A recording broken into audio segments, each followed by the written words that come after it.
Hola, ¿cómo están? Yo soy Avi Tavera y bienvenidos a un nuevo video.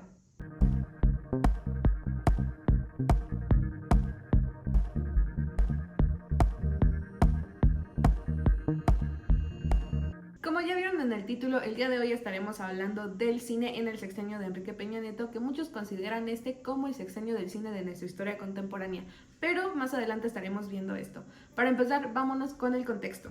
El sexenio de Enrique Peña Nieto estuvo lleno de polémicas que marcaron la percepción de su gobierno. Escándalos como la Casa Blanca mostraron el lujo y los conflictos de interés en su administración, lo que generó mucho enojo en la gente. Además, la desaparición de los 43 estudiantes de Ayotzinapa evidenció la complicidad entre autoridades y el crimen organizado, desatando protestas masivas dentro y fuera del país. También fue un periodo peligroso para periodistas con casos de espionaje y censura que limitaron la libertad de expresión. La desconfianza hacia el gobierno y las instituciones creció cada vez más. Muchos mexicanos sentían que no se hacía justicia en temas importantes, lo que motivó movimientos sociales como Ya me cansé y Yo soy 132, que exigían transparencia. Mientras tanto, los medios de comunicación fueron criticados por favorecer al gobierno y censurar a periodistas incómodos como Carmen Aristegui después de sus investigaciones. En lo económico, aunque se promovieron reformas como la educativa y la energética para modernizar el país, estas no fueron bien recibidas por todos. Los sindicatos magisteriales, por ejemplo, rechazaron la reforma educativa y los casos de corrupción como el de Oberek evidenciaron que muchos contratos millonarios se otorgaron de forma irregular. A pesar de algunos avances microeconómicos, millones de personas siguieron viviendo en pobreza, sobre todo en áreas rurales. La seguridad fue otro tema crítico. La violencia vinculada al narcotráfico alcanzó niveles alarmantes y las estrategias del gobierno no lograron reducir los índices de homicidios. A nivel internacional, México participó activamente en acuerdos importantes como el de París, pero tuvo dificultades en sus relaciones con Estados Unidos, especialmente tras la llegada de Donald Trump y sus políticas antimigrantes. Además, el país enfrentó retos al ser punto de tránsito para migrantes centroamericanos, quienes sufrían abusos tanto de autoridades como de grupos criminales. En resumen, este periodo estuvo lleno de altibajos. Aunque hubo algunos intentos por modernizar el país, la realidad es que las crisis de violencia, corrupción y pobreza opacaron estos logros. La sociedad, cada vez más activa, no dudó en alzar la voz para exigir justicia y transparencia a sus gobernantes, ya que este es considerado como uno de los gobiernos más ineficaz y poco confiables. Ahora que ya tenemos todo este background de conocimiento, vamos a hablar sobre las películas relevantes que sí valían la pena en este sexenio. Para empezar, tenemos la película La dictadura perfecta de Luis Estrada, que se estrenó en el 2013. ¿De dónde es que sale este concepto de la dictadura perfecta? Una vez Vargas Llosa dijo: México es la dictadura perfecta, porque es la dictadura camuflada que no parece una dictadura, no la permanencia de un solo hombre, sino de un partido. La película no solo se limita a enfatizar que no ha cambiado nada, sino a cómo hacen esta ilusión de que sí cambió por medio de los medios de comunicación. Vemos el caso de una crisis política, donde juegan con la viralidad de las redes sociales, que en ese momento son medios que no pueden controlar. Entonces, ¿qué hacen? Se van con el cuarto poder, que son los medios de comunicación, para limpiar la imagen de esta persona y poder así hacer la ilusión de que realmente hay un cambio. Entonces, ¿qué pasa? Simplemente sacan otro escándalo de un político diferente para limpiarse las manos, y esto no hace que saquen al político, no hacen que se quite de su cargo, no tiene consecuencias. Esto lo único que logra es hacer que dicha persona se ponga pilas y empiece a trabajar en su imagen. En el caso de la película podemos ver esta cortina de humo con el secuestro de las dos gemelas, el cual está basado en un caso real que sucedió en 2010 con la niña Paulette, que creo que todos sabemos el contexto. Justo ese evento se llevó a cabo en los años donde México se estaba llevando la gestión de la aprobación de diferentes reformas en economía, en que hicieron desviar toda la atención de los medios de comunicación al caso de Paulette. Y en este caso, esta es una referencia que hace Luis Estrada a este tipo de cortinas de humo que estamos tan acostumbrados de ver en televisión. Algo que cuidó mucho Estrada fue reflejar rasgos del caso real en los protagonistas de este caso ficticio, para así generar una crítica a los medios de comunicación y sus métodos para desviar la atención. Muestra el contexto de nuestro país, donde los medios de comunicación se vuelven este intermediario entre el pueblo y el Estado, haciendo que reformas educativas, económicas, energéticas se sigan aprobando de manera menos vistosa, pero así solamente aumentando la brecha entre pobres y ricos, polarizando la población y aumentando la violencia en el país. Ahora, hablando de otro tema, como ya lo habíamos mencionado en el contexto, esta fue una época donde hubo una gran cantidad de personas migrantes que atravesaron de Centroamérica a Estados Unidos, nuestro país. Bajo este contexto, bajo esta historia, tenemos La Jaula de Oro, estrenada en 2013, de Diego Quemada Díez, la cual retrata la vida de 4 jóvenes que salen de su país en busca del sueño americano. Esta se centra más que nada en las vivencias y las experiencias que tienen que sobrellevar las personas migrantes, más que en cuestiones de leyes, diplomacia, justo enfocadas en este tema de inmigración. Esta película pone en el centro las vivencias de las personas que migran en nuestra actualidad contemporánea. Podemos ver abordado el tema de la violencia de género que reciben las mujeres, ya que tenemos una de nuestras protagonistas mujeres, la cual ve maxificado el ser mujer y los problemas que esto conlleva de su día a día a otro nivel en un país que no es el suyo, con recursos que no son propios, con personas que no conoce. Podemos ver plasmado como personas que tienen que salir por necesidad de su país para seguir un sueño que a lo mejor ni siquiera es lo que piensan, sufriendo necesidades, teniendo recursos limitados, soportando la violación de sus derechos, la violencia que se vive en México, solo por tener esa pequeña esperanza de una vida mejor. Muchas de estas personas se ven muy vulnerables ante la violencia que ejercen los narcotraficantes en nuestro país, donde son ellos quienes les ponen los términos para poder cumplir sus sueños y son capaces de obligarlos no solo a robar, sino también a matar a sus compañeros con tal de aferrarse a lo único seguro que tienen, que es su vida. Se exponen a tal grado de inseguridad, de falta de identidad, de violación a lo que son como personas, que muchas veces se llegan a preguntar durante el camino, ¿realmente vale la pena? O que su única esperanza es aferrarse a la idea de lo que van a conseguir al traspasar la frontera en México. Pero al final darse cuenta que llegar allá solamente te convierte en un esclavo más, donde tienes muchas obligaciones, no tienes derechos y lo único que haces es vivir para trabajar con un dinero que no te alcanza, que no es suficiente, y te das cuenta y te preguntas, ¿realmente valió la pena todo lo que hice? Pero eres consciente de que ya no hay marcha atrás y lo que sucedió, sucedió y ahora estás donde estás y lo único que te queda es aferrarte a eso. Ya hablamos de la corrupción y la manipulación de los medios, ya hablamos de la migración que traspasa nuestro país, ahora pasemos a hablar de la violencia que viven las personas mexicanas gracias al narcotráfico. Estrenada en 2013 por Amat Escalante, es una de las películas más galardonadas que tuvo México en ese año. Gracias a la polarización que existe en México, en esos pueblitos olvidados por Dios, la violencia que viven las personas día a día no se compara con lo que nos muestran a través de los productos audiovisuales como series y otro tipo de películas donde se trata de glorificar al gremio del narcotráfico, siendo que es la realidad muy diferente a lo que esto presenta. Ellie quizás es una de las películas más fuertes, más cruel y realistas sobre la realidad que viven estas personas expuestas al narcotráfico. Ellie es nuestro protagonista, el cual su vida se basa en trabajar para vivir y vivir para trabajar. Tiene que mantener a su familia con el salario mínimo, tiene que cuidar de su padre, de su hijo, de su esposa y de su hermana. También nos podemos dar cuenta del panorama machista que existe en México reflejado en la vida de las otras personas que se nos presentan, que es Beto,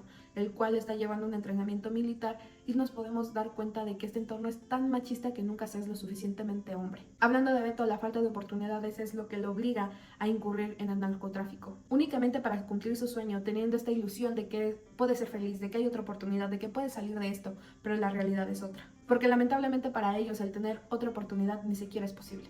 Algo que caracteriza mucho esta película son las escenas explícitas de tortura y violencia, que esto solo nos muestra una parcialidad del daño colateral que tiene la violencia en México ejercida por el narcotráfico. Y muchas veces esto se llega a normalizar no solo por los productos audiovisuales como son series como Narcos, sino también por cómo lo llegan a pasar en los medios de comunicación. Las pocas noticias que se llegan a saber de este tipo de situaciones que ocurren en pueblos marginados simplemente son olvidadas por las personas que no están expuestas a ellas. En un abrir y cerrar de ojos siguen su vida, mientras hay personas que tienen que sobrevivir ante esto y se tienen que aferrar a lo único que tienen, a su vida y a no ser los siguientes.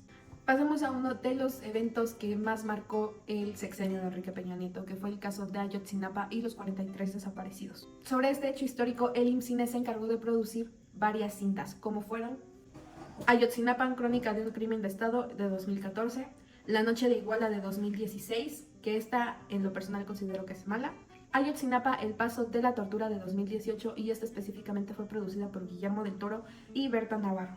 En este caso es donde salen a relucir nuevamente los nexos que tiene el crimen organizado con las autoridades y cómo son las mismas autoridades las que se encargan de destruir las pruebas para generar las suyas propias y poder tener ese respaldo de su verdad histórica.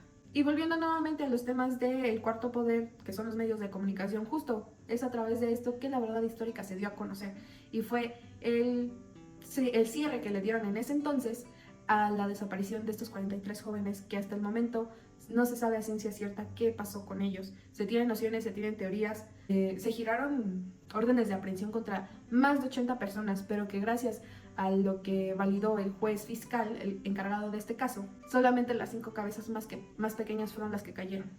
Y ustedes se preguntarán entonces por qué, si el gobierno estaba coludido con toda esta situación, permitieron que este tipo de cintas financiadas por el INCINE salieran a la luz en nuestro país. Porque como lo decía en el video anterior, justamente esta ilusión de falsa libertad de expresión y falsa crítica es lo que sigue alimentando la poca credibilidad que tienen los gobiernos, que tiene el Estado. Entonces, ¿qué hacen? Permiten sacar este tipo de cintas para ver que su gobierno no tiene censura, de que realmente existe la libertad de expresión, de que hay justicia.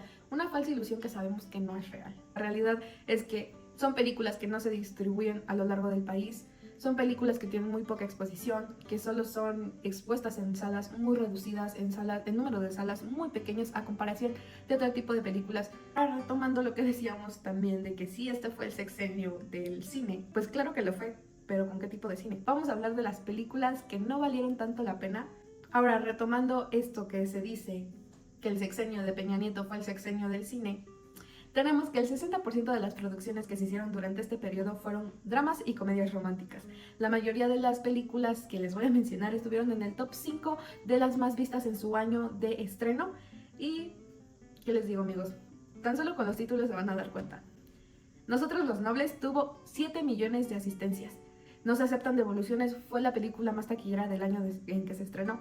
No sé si cortarme las venas o dejarme las largas, de Manolo Caro, Cásese quien pueda, A la mala, ¿Qué culpa tiene el niño?, No manches Frida, Treintona, Soltera y fantástica, Hazlo como hombre, Tres idiotas, La boda de Valentina y Ya veremos.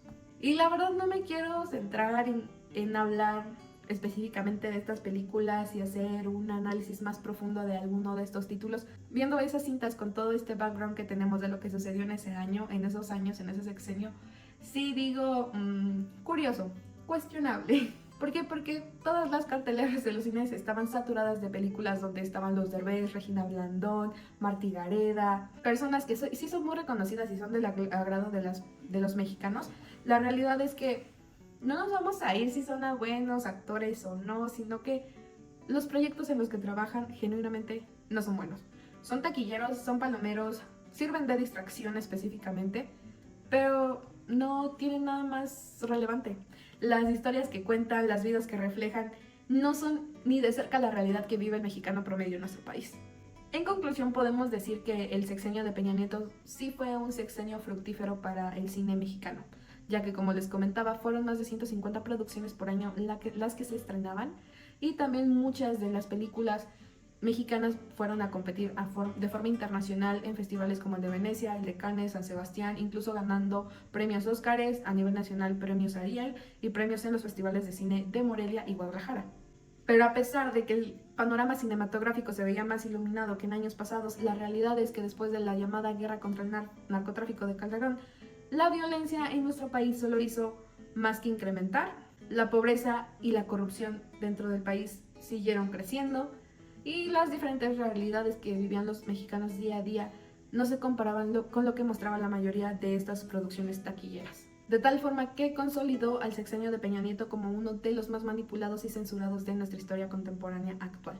Esto gracias al cuarto poder, los medios de comunicación que se encargaron de engrandecer aspectos que ni siquiera eran de cerca relevantes para los mexicanos, con producciones como las que les mencioné anteriormente, taquilleras de fácil acceso, que daban esta falsa ilusión de esperanza para los mexicanos. Al mismo tiempo que salían producciones que sí valían la pena, que generaban una crítica directa al Estado y a sus asalariados, que buscaban reflejar las verdaderas realidades que vivía el mexicano promedio y sigue viviendo, sumergido en la pobreza, la violencia, las nulas oportunidades que les orillan a una salida fácil, el narcotráfico, que no es el gusto quien los lleva por ese camino, sino la necesidad de sobrevivir.